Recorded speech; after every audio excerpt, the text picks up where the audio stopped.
also volunteers. Medicare requires 5% of our time be volunteer hours. So we have to have volunteers. So we have people that go through training to become volunteers for hospice. Now, what does a volunteer do? My 17-year-old daughter's been a hospice volunteer for a couple of years now, maybe longer.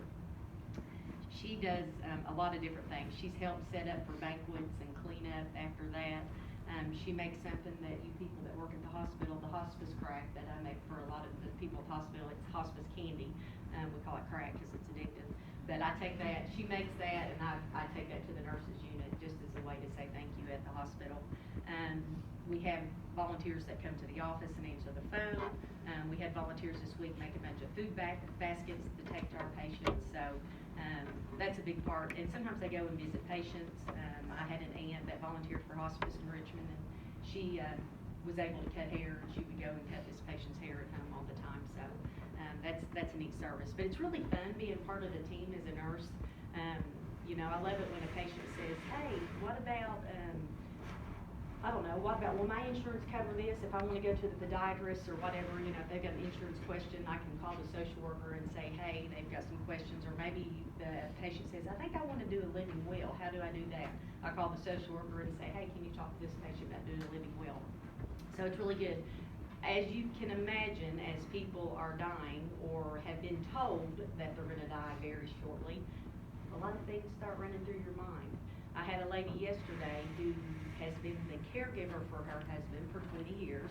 He's had Alzheimer's and he's had vascular disease and had amputations. She's been caring for him and now she's dying, probably very quickly. And so what is she scampering to do? She's trying to find someone to take care of her husband. So if you can imagine, that's all that you have concerned about right now. You're dying, but your husband's going to die. Without you, you're not going to be there, and he doesn't have anybody to take care of him, and they have no family. He has children on the other side of the country that don't come around very much. So she's relying on friends and church family and hiring people. So you can imagine a social worker would be able to kind of help her a little bit, walk through that process. Chaplains, and I've got a social worker and chaplain coming, and they'll talk to you a little bit more about what they do. You can imagine people that have never had a faith their whole life. They're 70 years old and they've been told they're dying. You're probably going to start thinking, where am I going to go? What have I done in my life? Am I going to get punished for it? So those are questions that we hear from a lot of our patients. So that's why we really try to focus on the holistic person, because a lot of things go on when you're probably going to die very soon. Am I going to have money for my family? Are they going to be able to survive without me? A lot of our patients are young anymore. I know you all kind of start doing clinicals. We do a lot of 40-year-olds in hospice, a lot of 50-year-olds in hospice, several 30-year-olds in hospice. The one thing about working as a hospice nurse is I have taken care of a few days old baby, and I've taken care of a 107-year-old. I had a baby die on the unit, I guess 2-3 years ago. It had come home from the hospital to die at home. Time got close. They had another younger child in the home and decided they didn't want that baby to die at home, so they brought the baby to our unit. I wasn't supposed to work the unit that day. A girl called in sick. I got stuck doing it. The baby was there. I was like, really, of all day. So, of course, the baby died on my shift, but very rewarding and sad at the same time. Got a precious email, or letter actually, from the mother about a year later, just talking about what a special experience that was. So everybody says every single day of my life, how do you do your job? It has to be the most depressing thing that you can do as a job. And I say, no, it's completely the opposite, if that's really what you're called to do. And I can tell you clearly that the doors opened up for me when I decided to do hospice. Very rewarding. I always say you got to have nurses to bring babies into this world. You've got to have labor and delivery nurses. But we also have to have nurses to help people leave this world. So that's kind of why I see it's a calling. I think they said in that video, you know, you're kind of teaching people to die. One of the things we like to do, we give in all of our admission packs. I didn't give you all one of these, and I didn't copy. We order these for our families, and I can't copy it because it's got a copyright. But it's a little bit called Gone From My Sight. And this little pamphlet was wrote by a nurse, Barbara Carnes. She actually has emails she sends out, videos. I mean, she's a big hospice nurse educator, and she makes these little pamphlets that are just amazing. She has some for dementia, but it essentially goes through the last 3 months of life and what to expect. And families, when they go through this, are like, I wish somebody would have given this to me so long ago. I had one doctor here in town say that should be in every doctor's office for families to read. It's so simple but so informative at the same time. It starts out 1 to 3 months. It talks about withdrawing. People start to withdraw. This is probably the most mysterious thing I watch my patients do. They just start to pull away gently from people and kind of go in their own shell.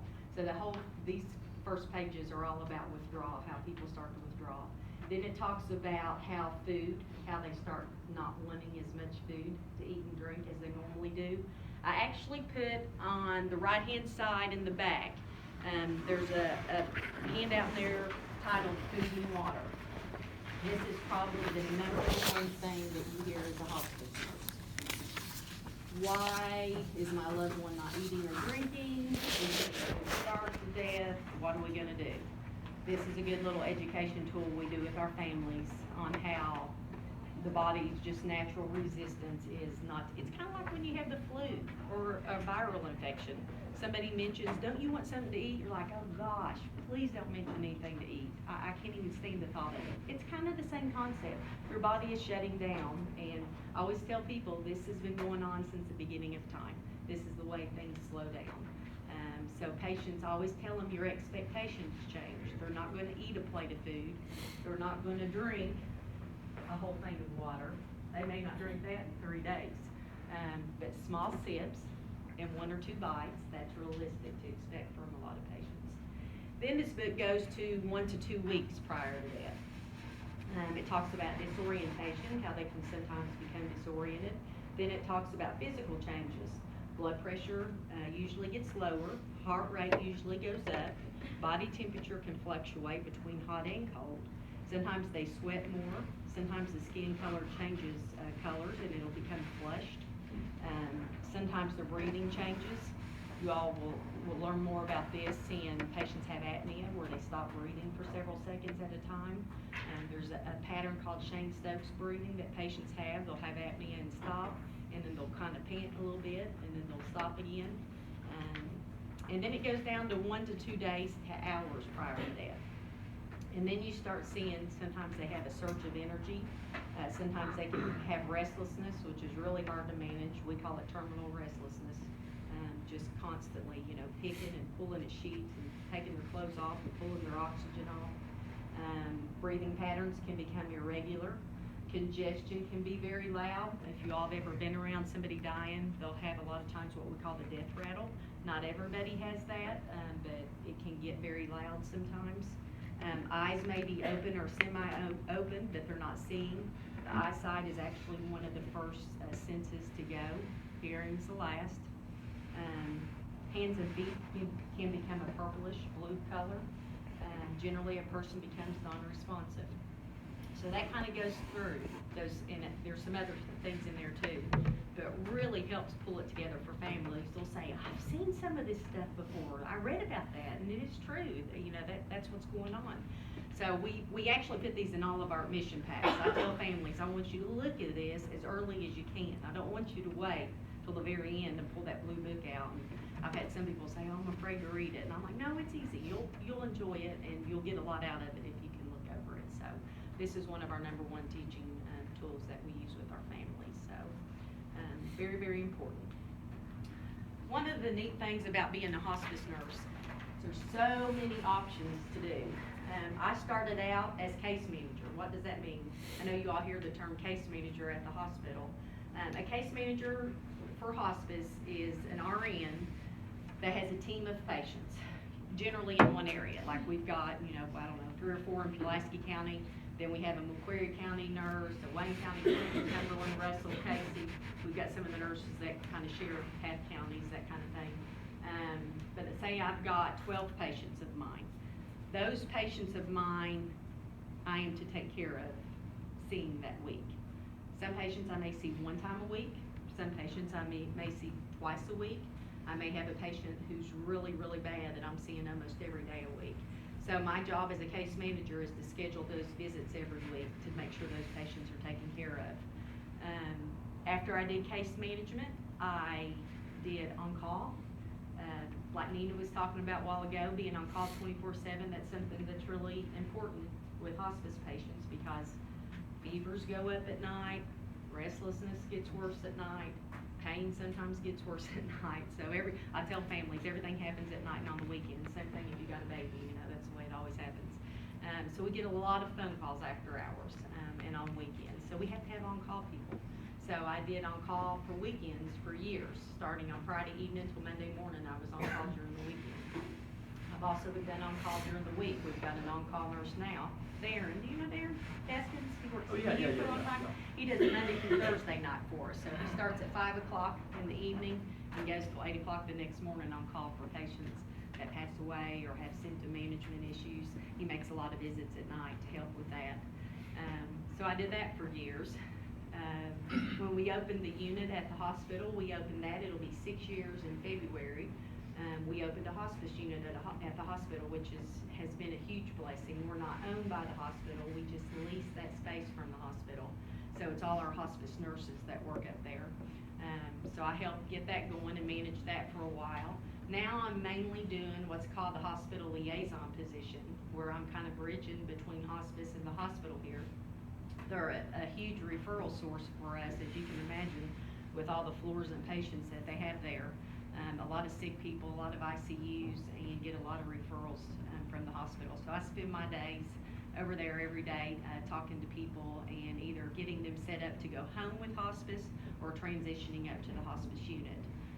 We do both of those. That takes a referral from a physician.